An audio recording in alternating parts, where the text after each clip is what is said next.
Hello दोस्तों, आप सभी का स्वागत है। तो आज हम बात करने वाले अपने नए टॉपिक पर। आज हम बात करेंगे कि भारत का सबसे पहला क्रांतिकारी संगठन कौन सा था, किसने बनाया था, क्या उसका ऑब्जेक्ट था, उसके बारे में बात करेंगे, क्यों बनाया गया था। इन चीजों पर आज बात करने वाले हैं। सबसे पहले आप इस बात से नहीं नकार सकते हो कि केवल महात्मा गांधी जी के जो अहिंसक आंदोलन है उन्हीं की बदौलत भारत आजाद हुआ है, ठीक है। लेकिन आपको ये भी पता है कि जो और बहुत सारे जो क्रांतिकारी जो क्रांतिवीर थे उन्होंने भी बहुत सारे मतलब की हमारी आजादी में यानी कि अपने प्राणों की आहुति देकर के भारत की आजादी में महत्वपूर्ण योगदान दिया है, जिन्हें आज वो सम्मान नहीं दिया जाता है। उनको आज हम बोल सकते हैं उनको इतनी अहमियत नहीं दी जाती है, उनके उनके बारे में नहीं बात होती है, ठीक है। हम बोल सकते हैं कि वो गुमनाम से उनके नाम हो गए हैं, ठीक है ना। तो ऐसा नहीं है बिल्कुल भी, ठीक है ना। तो गांधी जी देखिए और भी बहुत सारे क्रांति वीर थे जिन्होंने अपने प्राणों की आहुति देकर के देश को आजादी दिलाई थी। हमें उन्हें नहीं भूलना चाहिए, ठीक है। लेकिन क्या आपको पता है कि भारत का सबसे पहला क्रांतिवीर संगठन कौन सा था?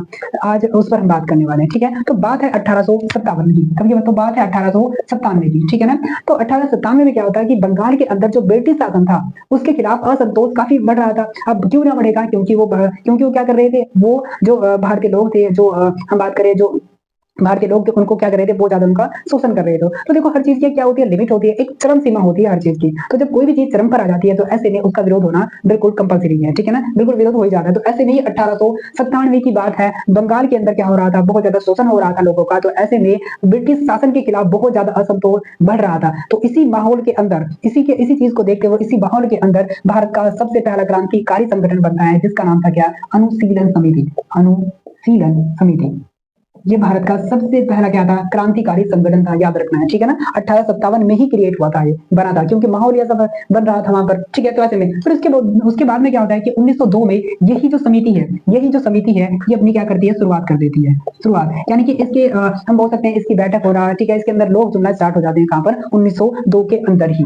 ठीक है। अब उसके बाद में अगर हम बात करें तो 1902 में इसकी शुरुआत हो जाती है। अब इसके संस्थापक की बात कर लेते हैं। अगर इसके संस्थापक की बात करें तो इसके संस्थापक, ठीक है ना, तो संस्थापक की अगर हम बात कर लेते हैं, संस्थापक, तो इसके जो संस्थापक थे वो थे प्रोमथ। उनका नाम था प्रोमथ मित्तर।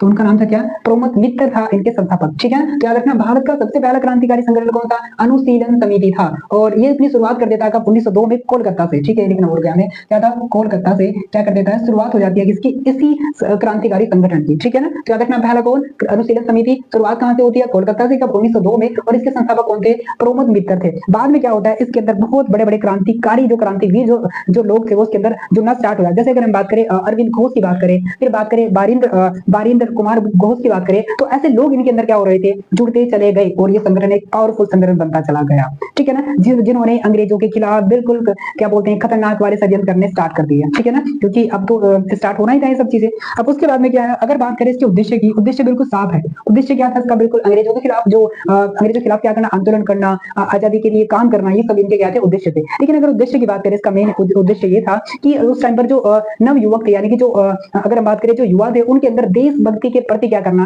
देशभक्ति जागृत करना, उनके अंदर इसका मेन उद्देश्य था, ठीक है ना। तो जो नौजवान थे उनके अंदर क्या करना, देशभक्ति की, यार ये हमारा देश है, हमें क्या करना है, अंग्रेजों से आजाद कराना है। बहुत ज्यादा वो हमारे देश के अंदर क्या कर रहे हैं, हमारा शोषण करते हैं, तो ये गलत है। तो इन सभी से क्या कर रहे थे, जो ये संगठन था युवाओं पर काम कर रहा था। तो युवाओं के अंदर एक देशभक्ति की जो भावना है उसको जागृत करना इसका मेन उद्देश्य था। साथ ही साथ ये जो अनुशीलन समिति के जो लोग थे, जो संगठन था, ये युवाओं को क्या करता था, फिजिकल ट्रेनिंग भी देता था, क्योंकि अंग्रेजों के खिलाफ लड़ना है तो कुछ ना कुछ हमें सीखना पड़ेगा, हमसे कुछ आना चाहिए। तो ऐसे में यही क्या करता था, उनको फिजिकल ट्रेनिंग भी देता था, कौन? अनुशीलन समिति, ठीक है, याद रखना है। और फिर क्या करता है, स्टार्ट कर देता है अपना क्या, यही क्या करना, अंग्रेजों के खिलाफ में अपने गुप्त जो आंदोलन करना, गुप्त अगर हम बात करें अभियान करना स्टार्ट कर देते हैं, कौन? ये अनुशीलन समिति के लोग। फिर बाद में क्या होता है, देखो यही जो संगठन होता है, हालांकि बहुत बड़ी चीज है इसको पढ़ना, मतलब कि बहुत सारी चीजें, लेकिन मैं आपको मेन मिल रहा है। फिर बाद में क्या होता है कि यही जो संगठन है बाद में अलग अलग शाखाओं में बढ़ता चला जाता है, अलग अलग शाखाएं इसकी बन जाती है, और वो शाखाएं बिल्कुल क्या बोलते हैं, काम करना स्टार्ट कर देते हैं, ठीक है। तो ये सब चीजें था। तो यहाँ से एक बात आपको बस विशेष ध्यान रखनी है कि यही पहला संगठन है जो क्या करता है, ब्रिटिश के खिलाफ भारत के अंदर सशस्त्र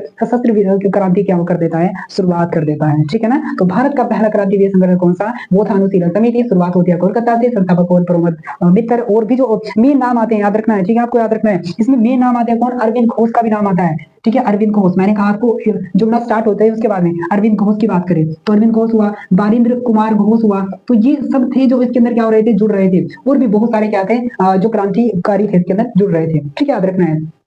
तो मैंने आपको बताया कि भारत का पहला क्रांतिकारी संगठन कौन सा, और मैं आशा करता हूँ कि आपको इससे कुछ थोड़ी सी चीज सीखने को मिली होगी। और अगर आपको लगता है कुछ सीखने को मिला तो प्लीज मुझे सपोर्ट कीजिएगा। Thank you.